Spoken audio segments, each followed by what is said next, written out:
Check in, check in, check in. Salute, salute, salute, comrade, salute. Revolutionary salute, comrade, salute. Revolutionary salute. Noble love. This is the Underlock and Key Show. This is the Underlock and Key Show. My name is Malik Alim. All right. So with this segment right here, the Underlock and Key Show, I'm going to pull out 2 articles. All right. And the last time I did the Underlock and Key Show, I covered we can't write off whole groups from the United Front for Peace in Prisons. So what we're going to do is between concerns, maintain and trust in the United Front. All right. I read that one as well.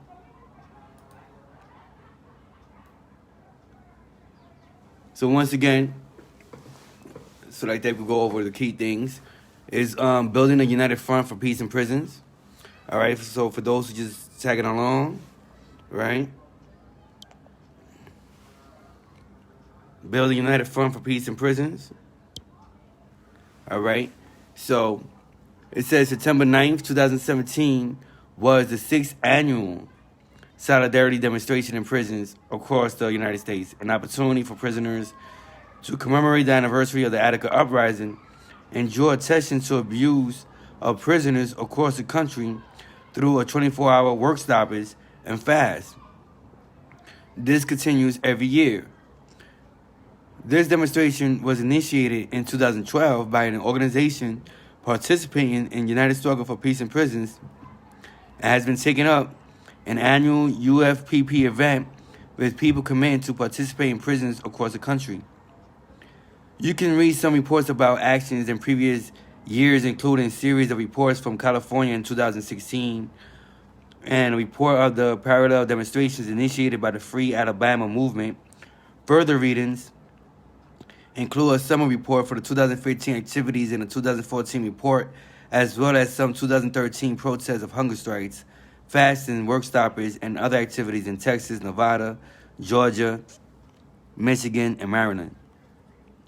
This demonstration aligns with United Front for Peace principles, which I will go over at the article, to build unity among prisoners who have a common interest in fighting the oppression of the criminal and justice systems.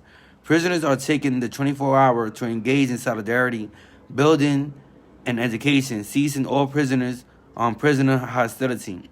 This is a critical step in building a united front among prisoners, organizations, and individuals committed to the anti-imperialist movement. We do not need to agree on every political issue, but we must come together united around core principles to build and fight together. The unity building starts well before September 9th for those who are engaging others to participate in the protest. It is a long, slow process of education and organizing to build the anti-imperialist movement. Those on the streets can distribute the flyer to support the struggle behind bars. Rebuilding the anti-imperialist prison movement means uniting all who can be united around the common interest of the United States prison population in solidarity with the oppressed people of the Third World.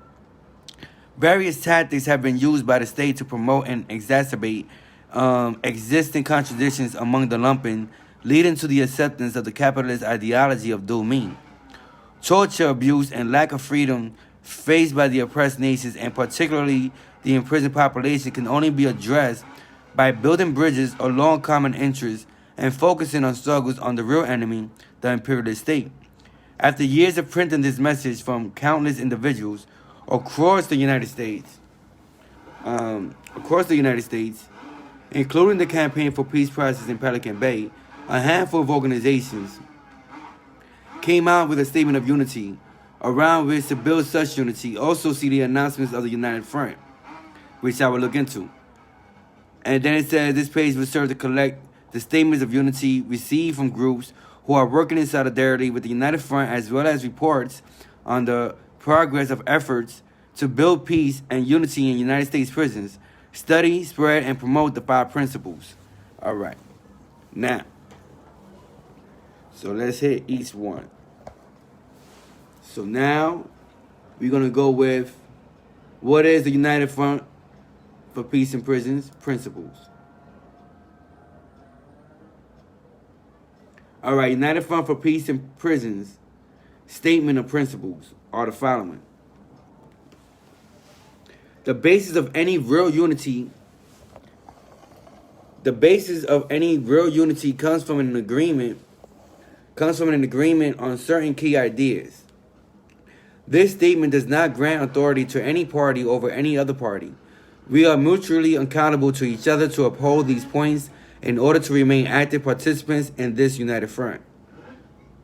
Number 1, peace. We organize to end the needless conflicts and violence within the United States prison environment. The oppressors use divide and conquer strategies so that we fight each other instead of them. We will stand together and defend ourselves from oppression. 2, unity. We strive to unite with those facing the same struggles as us for our common interests. To maintain unity, we have to keep an open line of networking and communication and ensure we address any situation with true facts. This is needed because of how the pigs utilize tactics such as rumors, snitches, and fake communication to divide and keep division amongst the oppressed. The pigs see the end of their control within our unity. Number 3, growth. We recognize the importance of education and freedom to grow in order to build real unity. We support members within our organization who leave and embrace other political organizations and concepts that are within the anti-imperialist struggle. Everyone should get in where they fit in. Similarly, we recognize the right of comrades to leave our organization if we fail to live up to the principles and purpose of the United Front for Peace in Prisons. Number 4, internationalism. We struggle for the liberation of all oppressed peoples. While we are often referred to as minorities in this country, and we often find those who are in the same boat as us opposing us, and confidence in achieving our mission comes from our unity with all oppressed nations who represent the vast majority globally. We cannot liberate ourselves when participating in the oppression of other nations. Number 5, independence. We build our own institutions and programs independent of the United States government and all its branches, right down to the local police, because this system does not serve us. By developing independent power through these institutions, we do not need to compromise our goals. Now, how to join the United Front for Peace in Prisons? Number 1, study and uphold the 5 principles of the United Front. Number 2, send your organization name and a statement of unity to Myris International Ministry of Prisons. Your statement can explain what the United Front principles mean to your organization, how they relate to your work, and why they are important to us. Number 3, develop peace and unity between factions where you are at on the basis of opposing oppression of all prisoners and oppressed people in general. Number 4, send reports on your progress to the Underlocking Key. Did you develop a peace treaty or protocol that is working? Send it in for others to study and possibly use. Is your unity based on actions? Send us reports on the organizing you are doing. Number 5, keep educating your members. The more educated your members are, the more unity you can develop, and the stronger your organization can become.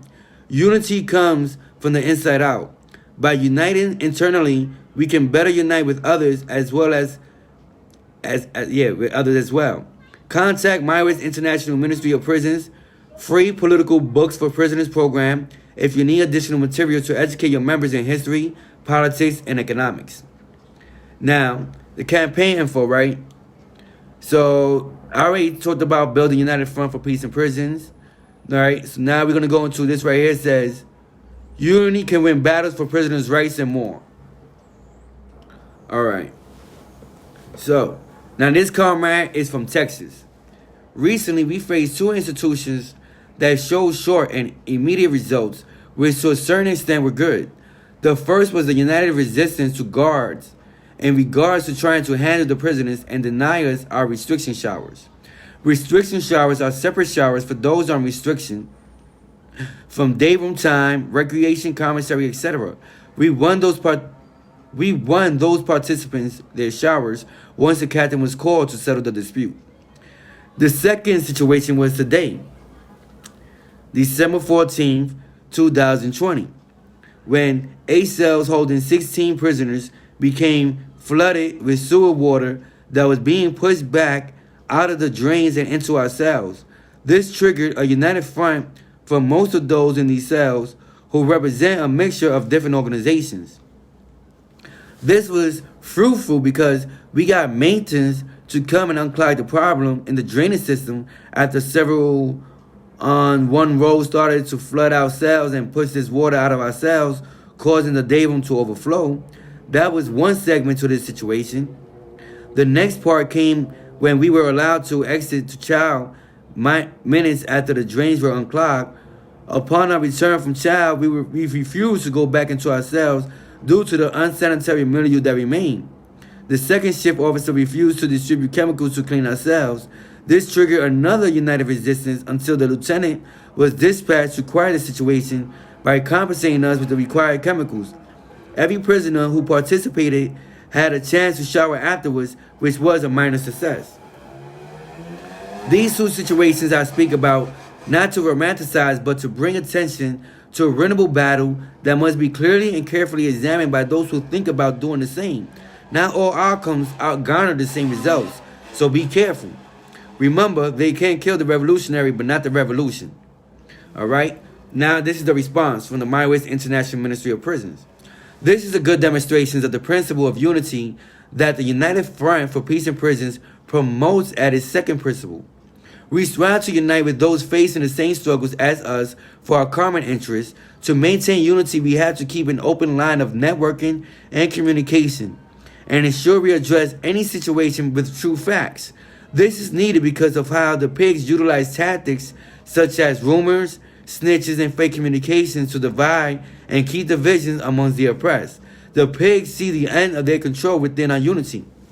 Unity in itself can be a weak and meaningless term or even a bad thing depending on who it is that is uniting and why. Now, however, Maoist International Ministry of Prisons sees unity among prisoners as progressive because of the oppression prisoners face as a subclass and as overwhelmingly representatives of oppressed nations. Without unity of the oppressed, we cannot end oppression and create a better world. So we echo this courage in celebrating these small acts as examples of growing United Front for Peace in Prisons and setting the stage for greater change. Now, let me pull a related article. So the next one I will pull out will be Guerrilla Elite Family Pushes Peace and Unity. Yeah, I'm gonna read that one. So now y'all know who created the gorilla, the Black Guerrilla family, right? The founder, the co-founder of the Black Guerrilla family is Huey P. Newton. So yes, Huey P. Newton was co-founder of the Black Panthers, and also the co-founder of the Black Guerrilla family inside the prisons. All right, so now this is the name of the article is called "Guerrilla Elite Family Pushes Peace and Unity." Now this comrade, he's locked up in Michigan. It says the Guerrilla Elite Family is a family of brothers who stand on your five principles and struggle to apply them to everyday life. Being in such a chaotic environment caused not by prisoners but the SEALs themselves. The Michigan prison system is built on lies and injustice. There are no real rehabilitation programs. Everything that is practiced is to punish and to create chaos. Since being in prison for the past 12 years, I had to teach myself how to read and write. I was given natural life at the age of 16. I was thrown into an environment where the blind is leading the blind. I'm not allowed to go to school because I have natural life. Yeah, where's the rehabilitation in that? The Guerrilla Elite family was born to unify brothers within and outside these walls. We stand on peace, but I learned that there can be no peace nor unity as a whole until each individual that makes the whole has a sense of peace among self to bring to the whole. We understand that we're not each other's enemy, and our aim is to expose our oppressors while unifying and bringing peace among each other. We believe unity and peace is found through the true mentors, people that the whole can trust and believe in to do right by them. We all have been misled in our lives and used by people we thought had our best interests at heart. So this part of what makes it difficult to bring everyone together for peace and unity. It's easy to bring guys together to go to war with each other, but twice as hard to bring guys together to stand on peace and unity to fight against oppression and the ones that's our open oppressor. The guerrilla elite family will keep teaching and mentoring comrades and passing on reading material to help educate guys in hopes to bring about peace and unity. Now, this is the response from the Maoist International Ministry of Prisons. It's good to hear from more comrades working in prisons across the country to build on the principles of the United Front for Peace in Prisons. As this writer points out, the prisons work to keep captives from education and knowledge. So it is our task to bring education to prisoners. This is particularly challenging when so many folks behind bars can't even read and write. We can't just send them books and encourage them to study. We have to start out where they at and help them learn to read. Maoist International Ministry can only do so much from the outside. So we are working with our USW comrades to build a literacy program that focuses on the revolutionary education. Write to us if you can contribute to this program with ideas of resources we can use. All right, that's peace. All right, so now let me see. Okay, this one says, know thy enemy. All right, know thy enemy. Now this comrade, he's locked up in Wisconsin. All right, he says, know thy enemy. With the growing calls and efforts to establish tangible peace and understanding amongst the litany of disparate lumpeños that inhabit and coexist inside the many ghettos and overbloated prison camps in the United States, or who suffer the same systematic cycles of inherited poverty, inequality, and oppression. The following is a parting example of how no one wins but our common enemy when we allow what divides us to take precedent over what should unite us.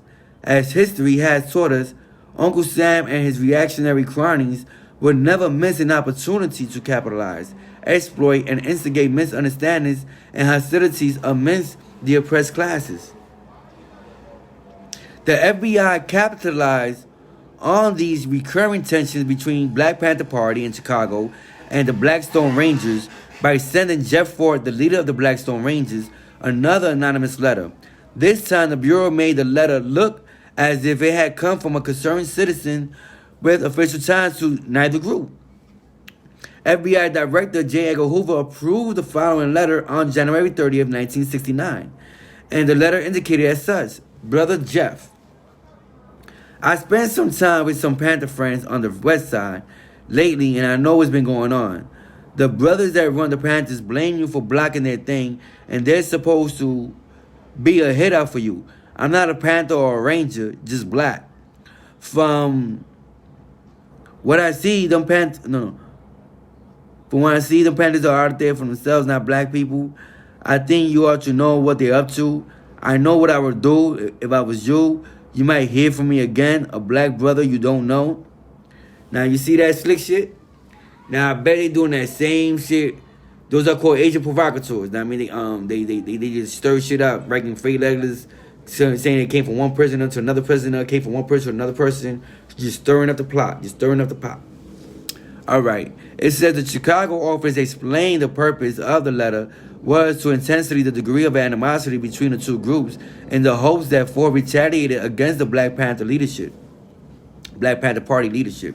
The degree of the system stratagems against the oppressed class can be gauged and better understood by the following FBI memo written by the sergeant in charge of San Diego, bragging to FBI Director Hoover about the detrimental effects accomplished with the COINTELPRO scheme. Now, excerpt from an August 20, 1969 report summarizing the accomplishments and plans for the Black Panther Party, us COINTELPRO in San Diego. Shootings, beatings, and high degree of unrest continues to prevail in the ghetto area of southwest San Diego, although no specific counterintelligence action can be credited with contributing to this overall situation, it is felt that a substantial amount of the unrest is directly attributed to this program. I hope that all of the above will help to enlighten the lupeños, the lumpins, to the devious and dangerous nature of this beast, and to provoke conscious and productive thought and dialogue across racial, geographical, and ideological lines.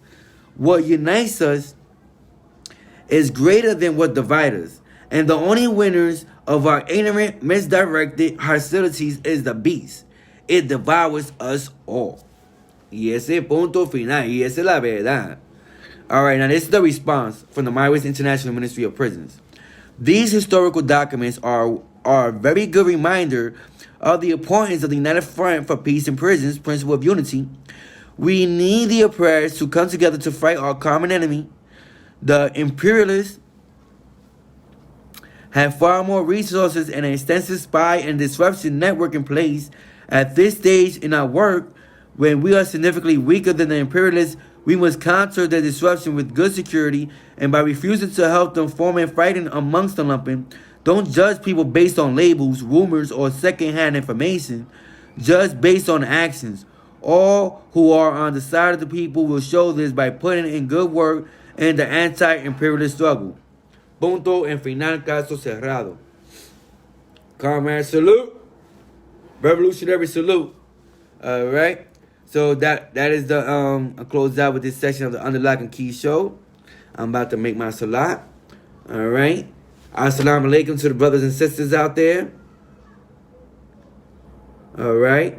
Paz para vosotros, para los musulmanos y las musulmanas, los hermanos y las hermanas.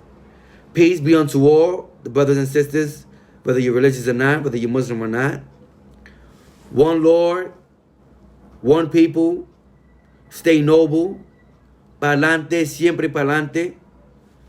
Power to the people. Peace. My name is Malik Alim. I am the chairman of the Noble Yolo Party. As you can see, this is the Noble Yolo Party.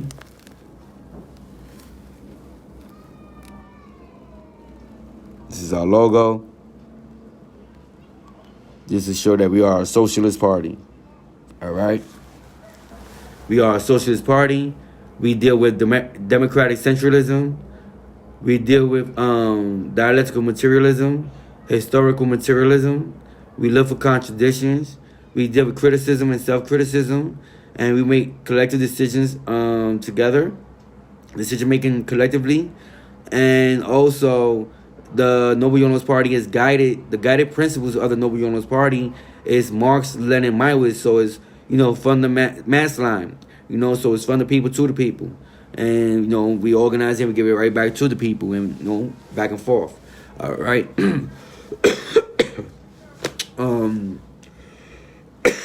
Yeah, that's about it. All right. Peace. Assalamu alaikum. Comrade salute. Revolutionary salute. Nobility. All about nobility. Peace. Power to the people. Pa'lante. Siempre pa'lante.